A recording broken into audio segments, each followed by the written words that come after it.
aham agniraham hutam, aham kratoraham yajna, swadaham aham aushatam, mantroham ahamevajyam, aham agniraham hutam,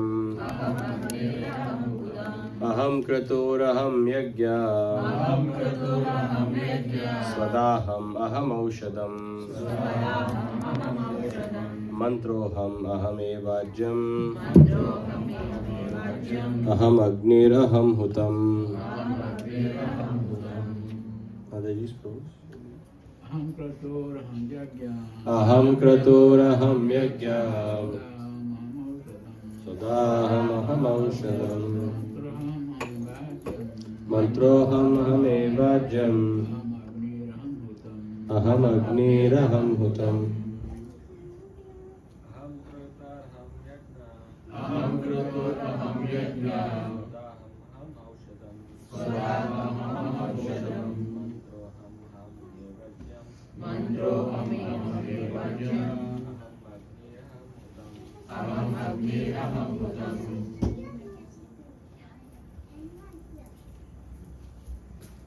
Anybody else?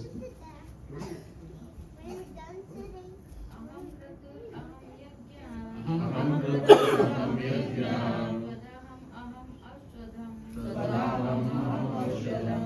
Mantroham ahamevajyam.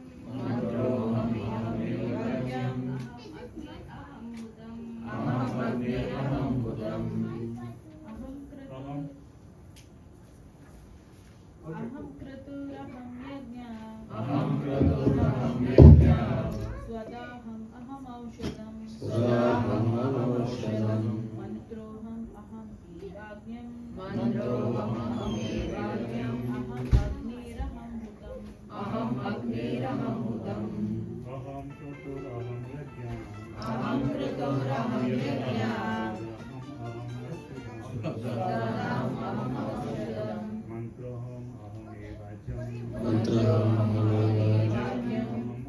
aham hutam, Aham agniraham hutam. Aham kratoraham yajna. Mantraham Aushadam. Mantroham ahamevajyam. Aham agniraham hutam. Transliteration. Please repeat after me. Aham, I, Kratuhu, Vedic ritual. Aham, I, Yajnaha, Yajnaha Smriti, sacrifice. Swadaha, oblation.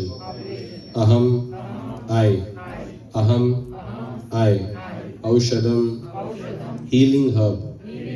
Mantraha, transcendental chant. Aham, I, Aham, I, Eva, certainly. Ajyam, melted butter. Aham, I, Agnihi, fire. Aham, I, Uttam, offering. Translation and purport by Srila Prabhupada, Jai Srila Prabhupada. Please repeat the translation after me. But it is I who am the ritual, I the sacrifice, the offering to the ancestors, the healing herb, the transcendental chant. I am the butter and the fire and the offering. Please hear. Purport by Srila Prabhupada, Jai Srila Prabhupada. The Vedic sacrifice known as Jyotishtoma is also Krishna, and he is also the Mahayagya mentioned in the Smriti. The oblations offered to the Pitraloka or the sacrifice performed to please the Pitraloka, considered as a kind of drug in the form of clarified butter, is also Krishna. The mantras chanted in this connection are also Krishna, and many other commodities made with milk products for offering in the sacrifices are also Krishna. The fire is also Krishna because the fire is one of the 5 material elements and is therefore claimed as a separated energy of Krishna. In other words, the Vedic sacrifices recommended in the Karmakanda division of the Vedas are in total also Krishna. Or in other words, those who are engaged in rendering devotional service unto Krishna are to be understood to have performed all sacrifices recommended in the Vedas. Hare Krishna. Om Ajnana Timirandasya Jnanam Jnana Shalakaya Chakshurunmilitam Yena Tasmai Shri Guruve Namaha. Shri Chaitanya Manobishtam Sthapitam Yena Bhutale Swayam Rupa Kada Mahyam Dadati Swapadantikam Vandeham Shri Guru Shri Yuta Padakamalam Shri Gurun Vaishnavamscha Shri Rupam Sagrajatam Sahagana Raghunathanvitam Tam Sajivam Sadvaitam Savadutam Parijana Sahitam Krishna Chaitanya Devam Shri Radha Krishna Padan Sahagana Lalita Shri Vishakhanvitamscha He Krishna Karuna Sindhu Dinabandhu Jagatpate Gopesha Gopika Kanta Radha Kanta Namostate Tapta Kanchana Gaurangi Radhe Vrindavaneshwari Vrishabhanu Sute Devi Pranamami Hari Priye Vancha Kalpatarubhyascha Kripa Sindhubhya Evacha Patitanam Pavanebhyo Vaishnavebhyo Namo Namaha Nama Om Vishnu Padayam Krishna Preshtaya Bhutale Srimate Bhaktivedanta Swaminiti Namine Namaste Saraswate Deve Gauravani Pracharine Nirvishesha Shunyavadi Paschatya Deshatarine Jai Shri Krishna Chaitanya Prabhu Nityananda Shri Advaita Gadadhara Shivasadi Gaura Bhakta Vrinda Hare Krishna Krishna Krishna Hare Hare Hare Rama Rama Rama Hare Hare Om Namo Bhagavate Vasudevaya Om Namo Bhagavate Vasudevaya Om Namo Bhagavate Vasudevaya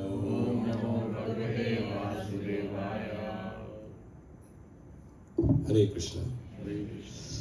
So today we are reading from this chapter called The Most Confidential Knowledge. In fact, we've been reading this for the last couple of Sunday programs. So, how many of you were present for the previous Sunday classes for this chapter? Very good. So people are scared to put their hand up. There's no quiz question. Anyways, it's a good one. So, what is the confidential knowledge so far?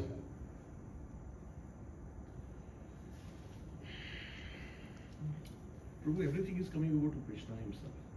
Like, what he's trying to do is that we are all lost in different activities and beliefs. He's trying to bring us back to him. Right. Everything is him only. Right. And we are in that illusion of finding God or Krishna everywhere else. Right. Vedas, literature, rituals, ceremonies. But he is trying to bring us back to him. Devotional service is that most important thing. Okay.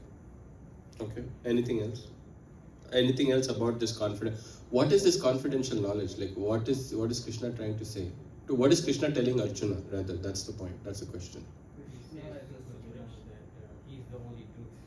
Krishna is the Supreme Lord and He is the only. He is the only truth. He is the. Concentrate on Him and do the war. That's it. And do the war. Okay. I think Krishna is talking about the devotional service. So we should engage in devotional service without any doubt. And once we engage in that devotional service, we become really enlightened. Yes. Yeah. Yes. He's also talking about the Mahatma. Mm. Who is the Mahatma? Okay. Previously, yes, yeah. He talked about it. Yes. He talked about it. Yes. So it's about in the first six it's talked about the Karma Yoga, Mm. and then now he's talking about Bhakti Yoga. Right. That process is working, and he's talking most confidential is the extreme importance of devotional service and what a Mahatma is, and in today's day and age what a Mahatma could be also in that. Right. He's talking a little bit about that. So the chapter is entitled as Rajavidya. Rajavidya means the knowledge that is most confidential also, and the most highest also, the topmost of knowledge. So in the book, there is a book that Srila Prabhupada wrote exclusively on the 9th chapter called, the book is also titled Rajavidya, the King of Knowledge. In that book, Srila Prabhupada is saying, in the first, Prabhupada breaks that book into like 7 or 8 chapters.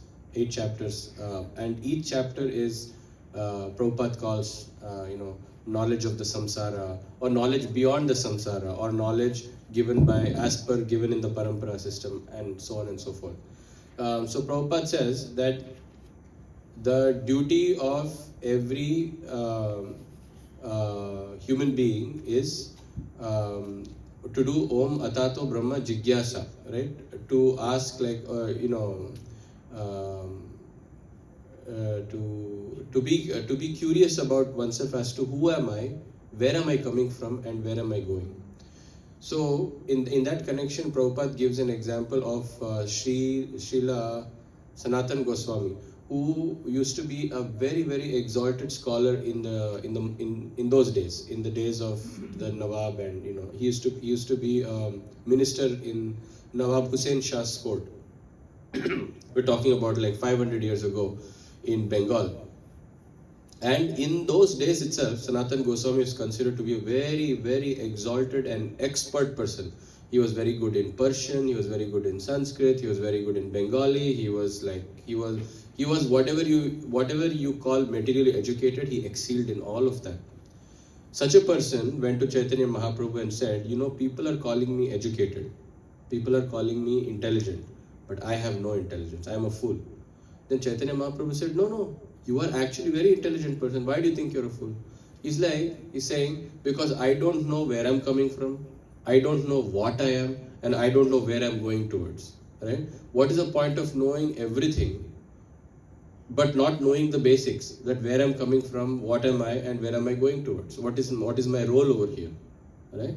So that is an point which leads to Rajavidya, which leads to the most confidential knowledge, right?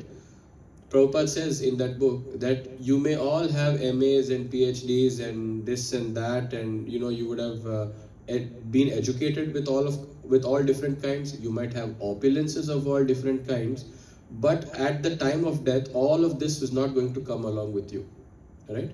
All of this you'll not be able to carry this with you, unfortunately, whatever you have worked hard in this particular life.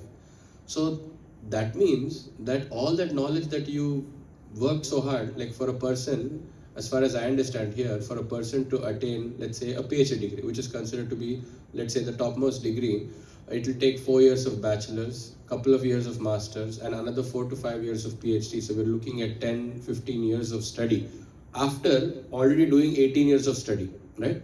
Grade kindergarten to grade 12 and so on.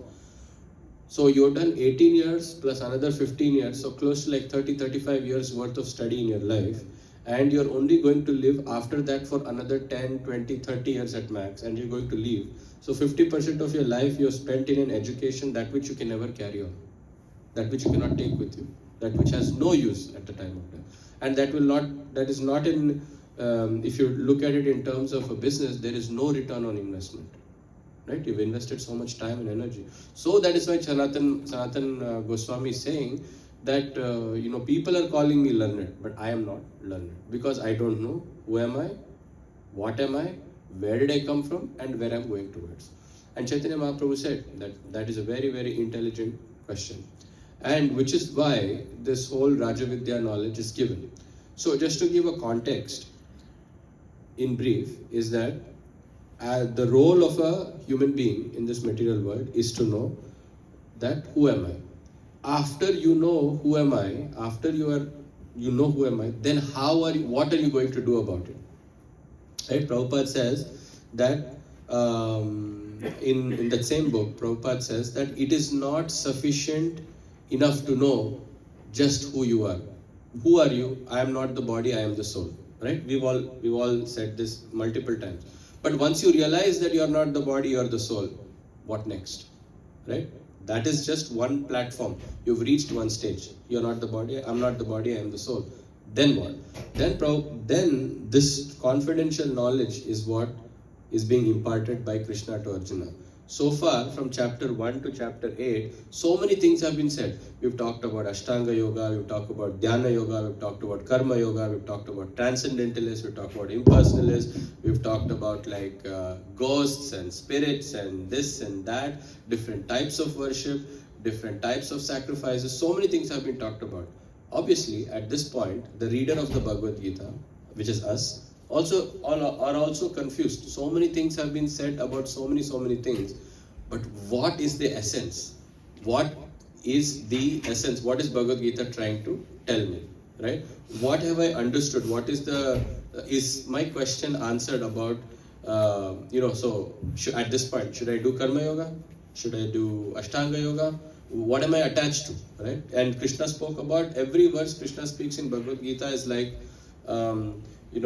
Like some devotees would call it like a nail in the wood, right? So perfectly said. So this is the chapter which Krishna is saying that it is Rajaguhya. It's a secret amongst all secrets, right? And the essence that he's trying to say here is, in one line, just I am the original personal. Like Mataji said, like Prabhu said in the back, that Krishna, that me, I am the supreme personality of Godhead. You just have to do your devotional service and surrender unto me. That is the essence of this chapter. But if Krishna just said that, this is the essence of this chapter, and in the 18th chapter also Krishna says, Sarva Dharman Parityaja Mamekam Sharanam Braja. But if Krishna had to just say that one verse, then all of these would not have been needed. But the reader is always an inquisitive one. If we remember from was that 6th or 7th chapter, I forget, where they say that Chaturvida bhajante mam jana sukritino Arjuna artho jigyasu artharthi gyani jigyasu, right? The jigyasu person is the one, Rupa Goswami saying in Nectar of Devotion, is the one that will actually look towards Krishna. He's always inquisitive. Who am I? What am I doing here? What is this going on? Okay, I'm studying. What am I studying? Why am I studying? What am I trying to feed? Whom am I trying to feed? Why I should do this? Why is it my responsibility? Where is it written that I should do it? Why so much pressure on me? So many things are. The Jigyasu person is, and after doing all of this, he might think, no, there is something better than this. There probably is something higher than this. How are all these planets hanging in thin air when I can't even put a single, a tissue in thin air? How is this happening? That means there must be some power behind all of this, power that we don't know about, right? Power that I should go and try to find. And which is why you will hear so many stories about people in search of the truth would have gone off to the Himalayas or would have gone off to the forest, right? In Bhagavatam we have many stories like that, right? Dhruva Maharaj comes under this pressure that I am not able to sit on my father's lap, but my brother is able to sit. And my stepmother is saying that, if you want to sit on your father's lap, you have to go and talk to the Lord and ask him that special boon. Then he's like, he's like, okay, so that means there is someone more powerful that I have to reach to in order to sit on my father's lap. He goes off to the forest. And the story goes on there, right? Gajendra, his leg is held with the crocodile, right? Gajendra's leg is held by a crocodile. He's thinking that I am the most strongest of the elephants. All my elephant relatives are like bowing down to me and they're saying, you are the greatest, you are the strongest and everything. But today I am helpless. That means there must be something above me. There must be something greater than me. And then he tries to reach the Lord. So like that we have different examples of people who are either in distress or in search of knowledge. They go trying to go from place to place. And we also have this in contemporary world. Many of Srila Prabhupada's early disciples were of the Jigyasu category. They wanted to know that there is something beyond, but I don't know, but I have to look for a person who knows about this topic. And then they came towards Prabhupada and became exalted devotees. Right? So coming back to this confidential knowledge, Krishna is saying Krishna is saying to Arjuna, and through Arjuna he's telling to us that why I am the absolute truth, right? Previously he's saying that everything rests in me, right? He's trying to show his magnanimity, he's trying to show his opulence. And in the further chapters also, Krishna will say, of the mountains I am Meru, of the months I am this, and so many things Krishna will say in the upcoming chapters. Here, in this particular verse, coming through and Krishna is saying who will surrender, who will not surrender. And in the last verse, last week, like Pitambar Prabhu said, that he described how there were different categories of people other than the categories that we just discussed. What is just that we discussed? One who will come to Krishna, one who is in need of economic growth, right? Who needs wealth or something like that. Or then one who is distressed, is in distressed category. One who is jigyasu, who is very curious. And then finally, Jnani, one who is yogi type, is already in knowledge. He also wants to come towards Krishna. So apart from these, there's Krishna saying that there are other categories of people who are of lower categories. What are the other categories? He says in the previous verse, is that one who thinks that he himself is the Supreme Personality of Godhead, right? Some of these, Mayavadi people, they'll think that I am, Prabhupada says in Rajavidya, he says that, I am Narayana. But because I have fallen down, I have become Daridra Narayana. So then Prabhupada is saying, how can Narayana become Daridra? Daridra means fallen down or dirt, or what do you say? Poor. Daridra, poor. So how can Narayana become poor? That's never unheard. That's never heard of. So that is a category of people. They think they themselves are Narayana. But Krishna is saying that is an indirect way to worship him, in the sense like it's a very crude way to worship, because we know that the soul is part and parcel of the Supreme Whole. We are part and parcel of the Supreme Whole. So we are not Narayana. We are similar in qualities. He is Aja and we are Vibhu. He is greater than the great. He has full and we have a tiny speck. So then there is another one who just finds something as this. So you look at this pillar and say, yes, this pillar is God. So from today onwards, I will worship the pillar. I will put tilaka to the pillar. I'll offer something to like this. You will find people who will consider anything. In my hometown, when I have to go from my house to my in-laws' house, the road is everything is perfectly fine. But somewhere in between the road, there is a small stone that is erupting from the bottom of the road, right? Till today, people are thinking that is God. And we have to, in main road, like there is cars and buses and bikes going on, we have to do a detour around it and go. Because there is somebody who will come in between the road, put a garland, put tilak, worship, put obeisances and go. And if you say anything, then you say you're breaking my belief, right? So one time I did not know, so I went around this way. So one person said, you cannot come this way, you have to go the other way. This is going around God this way. Then, you have these kind of things. So it is mentioned in the Bhagavad Gita that Krishna is saying that there is a category of people who will make anything into God, right? There is no reasoning behind it, no logic behind it, that sort of thing. And then another category is he who accepts the universal form, the Vishwarupa, as the Supreme Personality of Godhead. Krishna shows Arjuna the Virat Rupa or the Vishwarupa. And the materialists consider that as the Supreme Personality of Godhead and try to understand the Virat Rupa. So that is another one. Connecting verse number 15 to verse number 16, Krishna is saying that there is then there are, these people who are doing, they're talking about people who engage in the previous verse, in the translation it says, who engage in sacrifice by the cultivation of knowledge. So these people in the verse number 16 are people, who are performing ritualistic activities, who are doing yagyas in the yagya kund, and their whole point of doing the yagyas is to cultivate knowledge, is to upgrade themselves consciously, to purify their consciousness and upgrade themselves step by step to reach towards that final goal, that which is not very clear at the time of doing the sacrifice.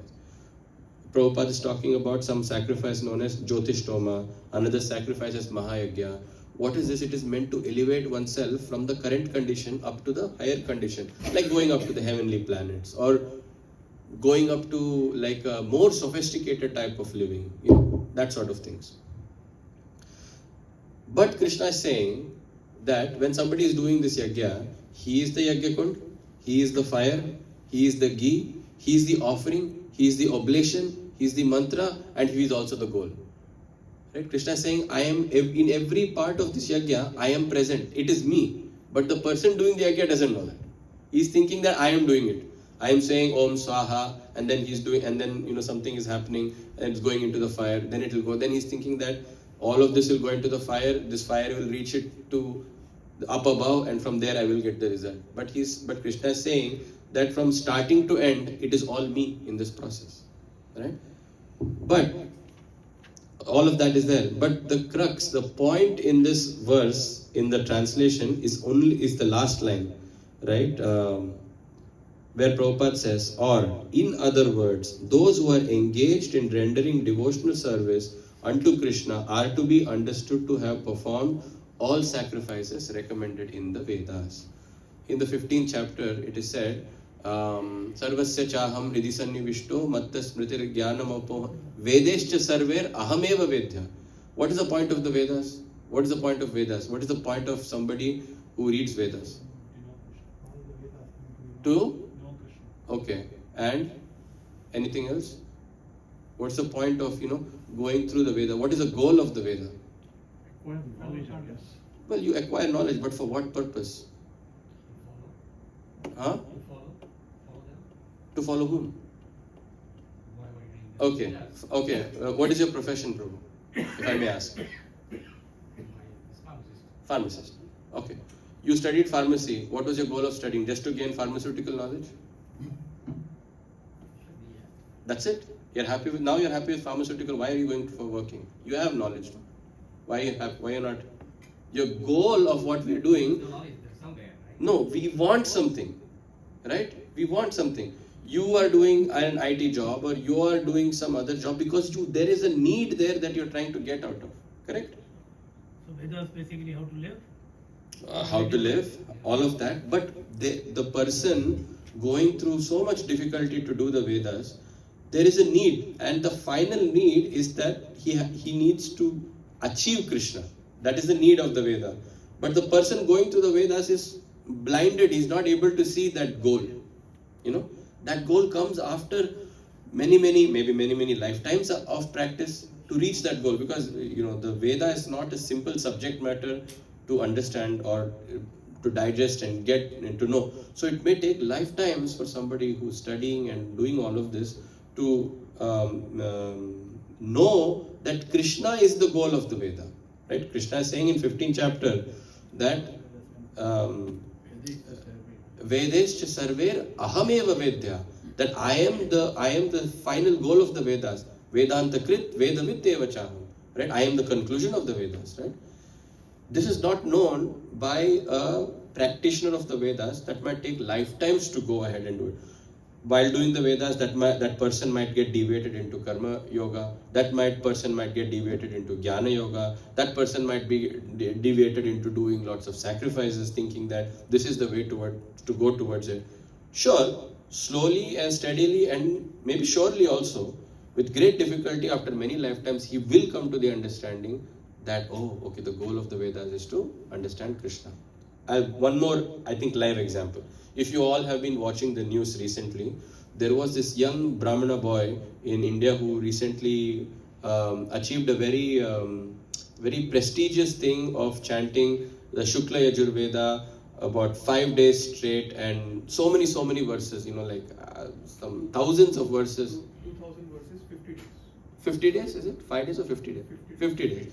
2000 verses, 50 days, not just reading it from memory, and not just reading it from memory in a certain tone, in a certain variation, in a certain krama. A krama means a method of doing it. He has done it for 50 days. And it is said he did it in Kashi, right, Prabhu, if I'm not wrong, in Kashi. So it is said that this was achieved last some hundreds of years ago. So there was no person who achieved anything like that. So you can just see this activity alone is so difficult, right? And this is one branch of one sub-branch of one of the Veda, right? It's not even all the 4 Vedas. It's such a difficult aspect. Okay, now you have achieved. This is again not to say anything against people who are part of the Vedic practice. This is not our goal. We are trying to only highlight what Krishna is trying to say. So by saying that somebody is going to not see the goal, that the conclusion of the Vedas is Krishna, by saying that, we are not trying to put anybody down. We are not trying to say that, okay, I know something that you don't know. It's not like that. Our whole point altogether is to know what Krishna is telling us to know. It is not that, I will somehow decrease somebody and, put somebody else up. That's not the goal of it. Krishna is saying that the person who is doing devotional service is doing direct service to Krishna, knowing that, at least theoretically knowing that Krishna is Supreme Personality of Godhead. That which takes the performer of the Vedic sacrifices and the reader of the Vedas multiple lifetimes to come and achieve that. Right? There is a example of where some of the Vedic Pandits, during Srila Prabhupada's time, comes and visits Srila Prabhupada, and Swamiji, all your followers, your white followers and your foreign followers, they are all saying that Krishna is the Supreme Personality of Godhead, right? And Krishna is Supreme Personality of Godhead. Or no, he started asking, they all don't know who God is, right? So there were few kids playing near Srila Prabhupada's table, right? And Prabhupada usually had a habit of keeping some laddus and sweets on his table. So any devotee would come, he would give them as a blessing, as an offering to them.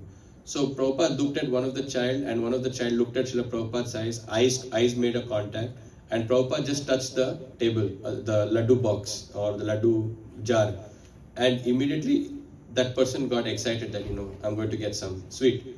And Prabhupada said, he looked at that boy and says, who is God? And the boy just stood up, young boy, 6-7-year-old boy, said, Krishna is the Supreme Personality of Godhead. And immediately Prabhupada said, ISKCON में बच्चा बच्चा जानता है कि भगवान कौन है, right? So then immediately the Pandit said that, but they don't know why Krishna is Supreme Personality of Godhead. And Prabhupada immediately said that even Krishna doesn't know why he is Supreme Personality of Godhead. So if Krishna only does not know why he is the Supreme Personality of Godhead, we try to go into that ocean, it is a bottomless ocean. We will never know, because Krishna is ever expanding, right? The point is that when you are doing devotional service, even in your most initial stage, Prabhupada is saying as a conclusion in this verse that you have performed all the Vedic sacrifices. Why you have performed all the Vedic sacrifices? Because you already know that my goal is to achieve Krishna. At least theoretically you all know. We all know theoretically that Krishna is Supreme Personality of Godhead. Yes or no? Yes, we know. We know that Krishna is the goal that we are trying to achieve in this life. So whatever activities that from chanting, reading, singing, offering, everything is aimed towards going over there. We know, yes or no? Yes. And we are working towards it, yes or no? Yes. I only see 1 or 2 yeses. Other people are not working towards it. Okay. Okay. That's okay. That gives. Yeah. But answer also. So I know that if I'm going in the right track. So we are all working towards it. So when we are working towards it and when we know it, we are on the right track. Okay, maybe our effort may not be even 1%, and we are struggling and toiling and crying and doing all our activities. Okay, no problem. Of course, we have to improve on that. But at least we know we are on that path. We are on the right track that is leading to this, right? So Krishna is saying, and then Prabhupada is saying that, that those who are engaged in devotional service, even amongst all devotional service is fantastic. Every devotional service is aimed at Krishna, but the one of the things that Prabhupada says again from this small book called Rajavidya, he says that he gives an emphasis on chanting of the holy name and the Sankirtan, right? And Prabhupada says that when somebody is performing this chanting of the holy name, he himself is doing yajna. That itself is doing fire sacrifice, right? He's saying mantras from his mouth and he's offering into the fire of Krishna's heart and trying to please Krishna. He's doing the topmost of the Vedic sacrifice, right? So when someone is chanting, it is Chaitanya Mahaprabhu, in the Upanishads also it said, Harer Nama, Harer Nam Eva Kevalam. It doesn't say Harer Yagner Eva Kevalam, or it doesn't say something else like Harer, worship of Lord Hari or something. It says Harer Nam Eva Kevalam. Kalaur naste, and in the age of Kali, there is no other way, no other way, no other way. Correct? So that means in the previous yugas there were different ways. We agree on that. Like in the Satya Yuga, Tretayam Yajato Makaihi. In the Satya Yuga, they used to do meditations, and then yajnas in the Treta Yuga, then temple worship, and now chanting of the holy name. But if you look at Bhagavatam, how many of you are reading from Bhagavatam? I'm sure there are many devotees who are reading. Yes, by the raise of hands. How many of you devotees? Hari Bol. Some devotees are raising 2 hands. Very nice. So that is wonderful. So in the Bhagavatam also, if you look at stories, people in different yugas are also taking the holy name and escaping that. Right? Dhruv Maharaj, he was definitely not in Kali Yuga, right? Let's say if you don't know which yuga he was in, he's definitely not in Kali Yuga. He just chanted the name of the Lord and then he achieved Krishna, correct? Any other example you can think of? Prahlad Maharaj, right? Yeah. Prahlad Maharaj was in the previous yuga. Did he do yajna? Did he do tapasya? Did he do dhyana? Did he do fire sacrifice? No. He just chanted the name of the Lord at every instant just to save himself from his demon father, and he chanted the holy name. Anybody else that we know who chanted the name of Lord and escaped? Huh? Sudama, okay, alright. Anybody else? Draupadi. Bilomangal Thakur says, what's that famous verse? Agre kurunam matapandavanam dushasanena hritavastra kesha. Big leaders are sitting in the court. The Dronacharya, the blind king Dhritarashtra, Bhishma, all powerful people in the first chapter of the Bhagavad Gita. What explanation they're giving that this Bhishma did this. This is so much powerful. He can die only at his will, and Dronacharya has been gifted this boon and that boon and powerful warriors. But none of these powerful warriors could save Draupadi from being disrobed, right? Why? Dushasana had caught her, Dushasanena Hritavastra Kesha. He had caught her hair. And then what happened? She cried and nobody came for help. He forget those people, her own husbands, Yudhishthira, Bhima. Bhima is so powerful. So powerful. Bhima, Arjuna, Nakula, Sahadeva. Nobody could protect her. Finally what she had to do? Krishna tadakro shadananyanatha. Please repeat after me. Govinda Damodara Madhaveti. She had to call Govinda and the Lord only had to come. And she was in Dwapara Yuga. She also called Krishna's name and she escaped. Anybody else? Mirabai. Wonderful example. Mirabai only chanted the Lord's name. She was in Kali Yuga, but she chanted the Lord's name. And she went home back to God. Anybody else that we know? Narsingh Mehta. Ajamil. Very good. Ajamil, exalted devotee, turned bad in the last minute, just when the train of Yamadutas are about to snatch him and go, Narayana, right away. Immediately those people went away. Yamaduta, Krishna, the Vishnudutas came. He put Vishnudutas and Yamadutas to fight amongst each other just by calling the name of them.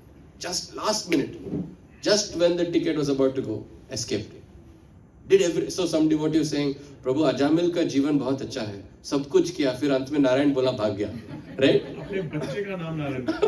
वो भी अपने बच्चे का नाम, he kept his son's name as Narayana. Very good, Prabhu, very good. So there is a very famous verse again in that same context. They say Sanketyam Parihasyam Va Stobanam Helanam Va. You take Krishna's name in joke, you take Krishna's name in serious, you take Krishna's name in anger. Everything is considered valid. So they're saying that if I take Krishna's name really for what Krishna's name is, then what is the benefit? Right?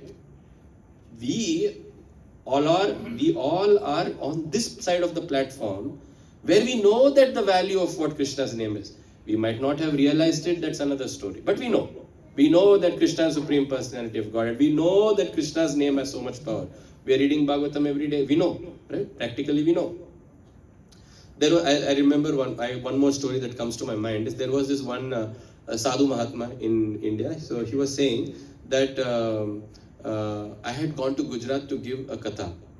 And while after giving that katha, it is a tradition and it is considered whenever a sadhu comes, when a sajjana comes, that you should give some donation, something. Some sadhus will not take money. Some sadhus, will only accept some few grains of rice and, things like that. And so the host did not know what to give this sadhu because he did not want to insult. Some sadhus might take insult that if you try to give them money and all of that. So the host asked, Maharajji, what can I offer you?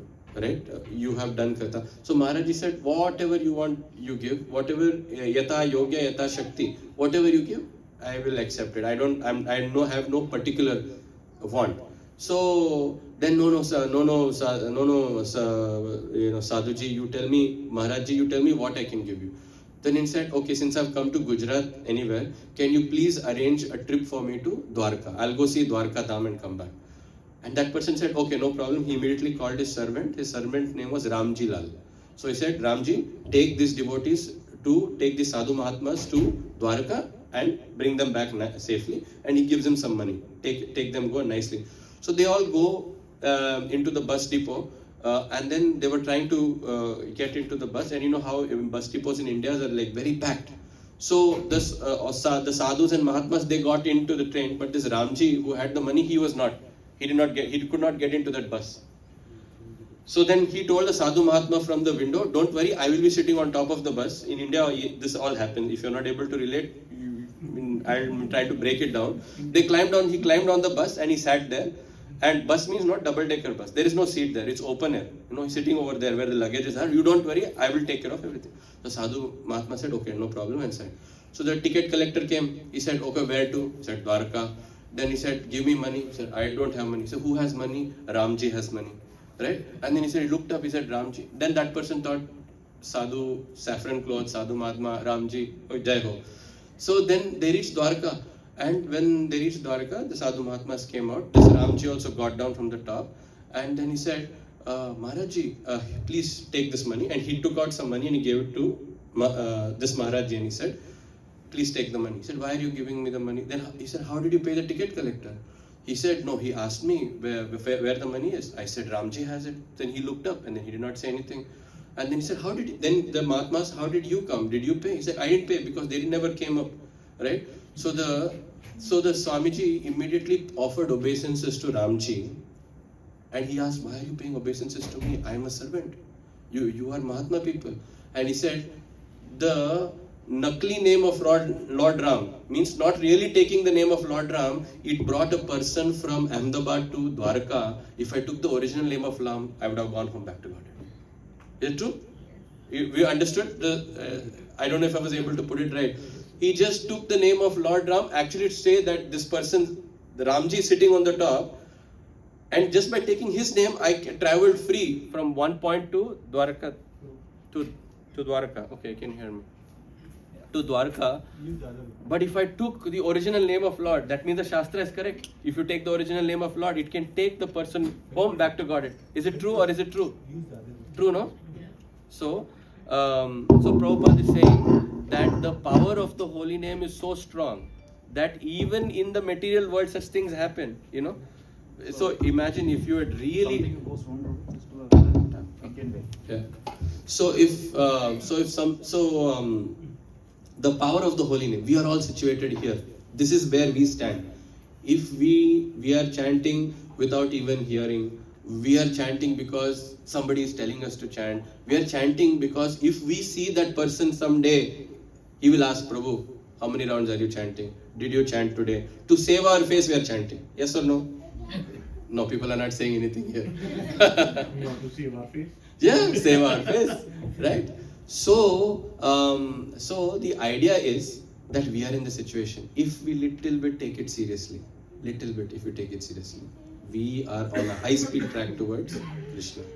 And Prabhupada says that the confidential knowledge is not for anyone.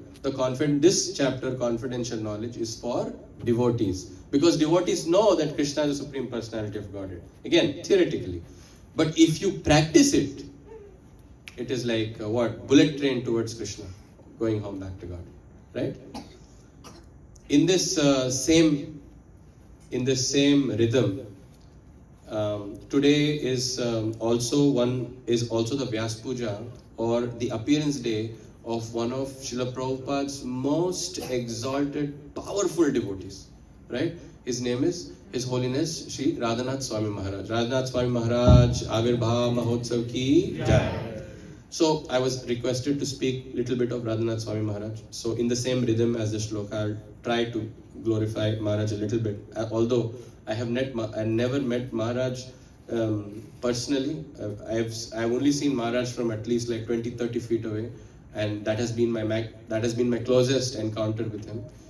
But we don't have to always see. We are able to hear him, and hearing is seeing, right? In the spiritual world, in the spiritual premise, you don't have to see Krishna. If you hear about Krishna, you're as good as seeing Krishna. You can develop that love. Do we have an example from Bhagavatam where somebody heard about Krishna and fell in love with Krishna? Do we know? Rukmini Devi.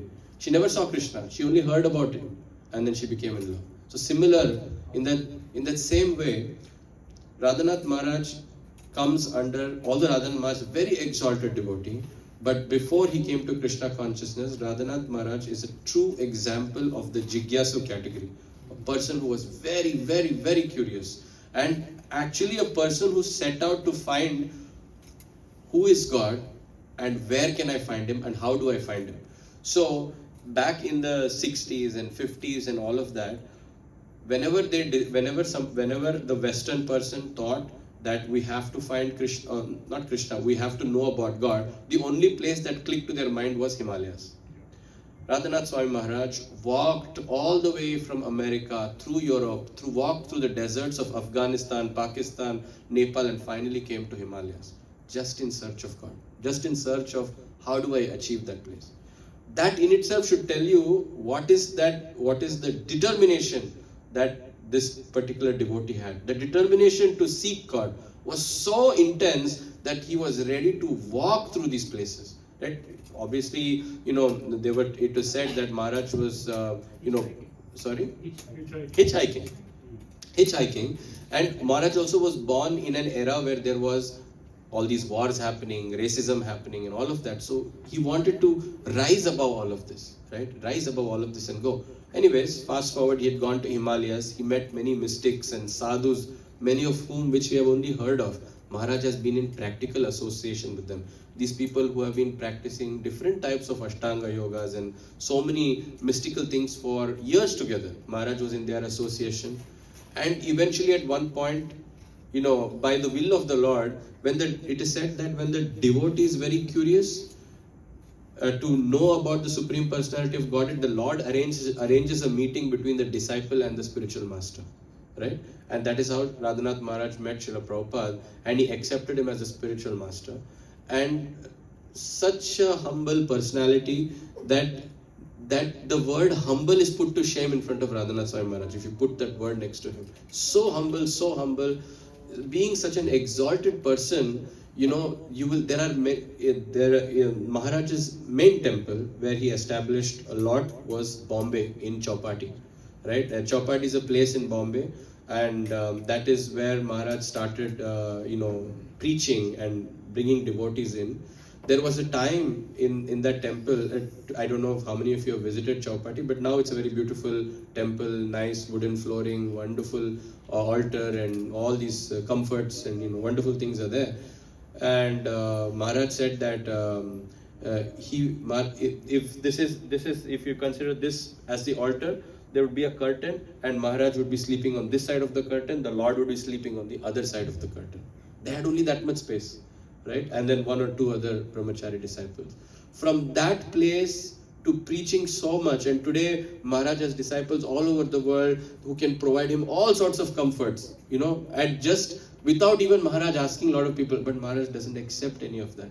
He lives a very simple life, and his preaching is always if you have ever heard Maharaj, he can make you cry, he can make you laugh, and he can make you dead serious, and he can make you question that, what am I doing with my life, right? And which is why Maharaj has made so many wonderful disciples. If you have heard about Gauranga Prabhu, is Maharaj's disciple. Sometimes they say, right, what is that famous quote? You know the value of the flower by the smell of it, or something like that along those lines. you know, just by looking at the quality of the disciple, you can understand what powerful the spiritual master is, right? So he lot of preaching, and Maharaj is not just doing preaching that okay, you just need to know who is your body. He's so much compassionate and caring for the devotees. If he sees senior devotees, he's asked his disciples, why don't you build some sort of like a community living where these devotees can stay next to the temple, and then they can take the benefit of the temple. They can live closer to the temple, so they can practice Krishna consciousness at every level, right? If you are at the level of a brahmachari, then what does a brahmachari require? If you are an elderly person, what does an elderly person require? Okay, it's all nice to talk about saying that you practice Krishna consciousness and you go home back to Godhead, but you have health issues. It's real in this world. So Maharaj worked so hard and created the Bhaktivedanta Hospital in Mira Road, which is in Bombay, and so many initiatives. Maharaj has also had an eye camp that he opened in Barsana every year. He runs an eye camp there to give all these devotees free health care. So much he does. He also, with his very visionary leadership, he did this Bhaktivedanta, what do you call it? What village is it called? Govardhan Eco Village, to try and live in a very sustainable environment, right? To try and grow those things, to also preach in that area, which is a rural area, and also to show our devotees that such a living is possible even in today's day. And Maharaj is also bringing the mood of Vrindavan into this place called Govardhan Eco Village. So he set up Shri Radha Madan Mohan temple and a few other temples, just exact replica of Vrindavan over there. And he's created that environment not as a tourist spot.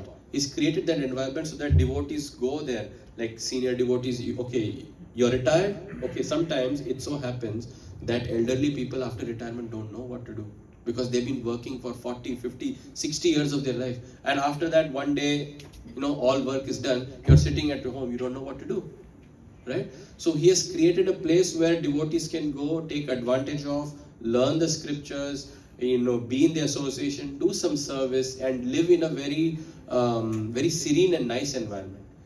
Is concerned about every small little detail, and he takes care. There was one very nice anecdote shared by one of the devotees. He was saying the brahmacharis are the brahmacharis of in under Radhanath Maharaj or Radhanath Swami Maharaj's disciples. They're very what do you say?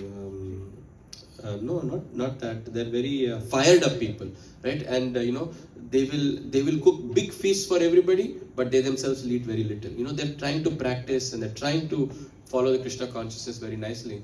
So in the initial days in Chowpatty temple, Bombay is a very hot place.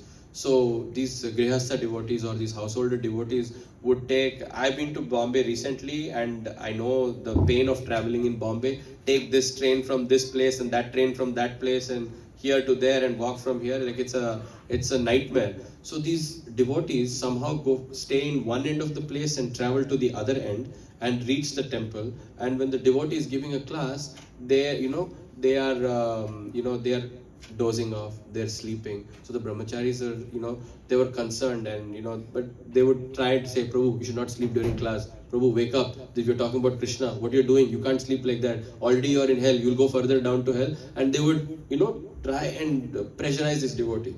So Radhanath Maharaj said, at that time the temple was still starting up. So Radhanath Maharaj asked his disciples, try to see if you can put a couple of ACs inside this room. It's a very hot place, people are sweating, they've come from so far. It's like, Maharaj, if you put AC, people will sleep for Dandavats, they'll go off to sleep. Nobody will listen to class.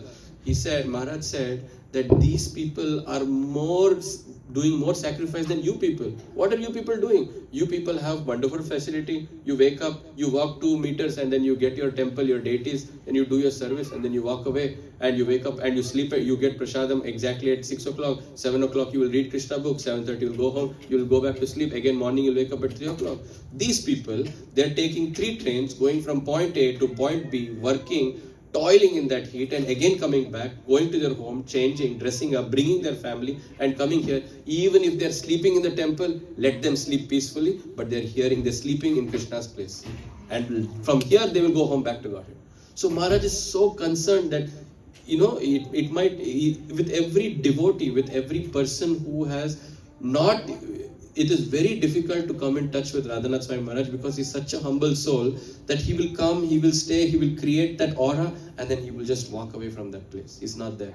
So devotees who have just been in that association, they themselves feel like so energetic and so like suddenly they find themselves to be like, what am I thinking? I'm thinking I'm a very great speaker. And here is a person, who is, he's concerned about like small aspects of me. He's asked many devotees, last time I heard that your wife was not doing well. How is your wife?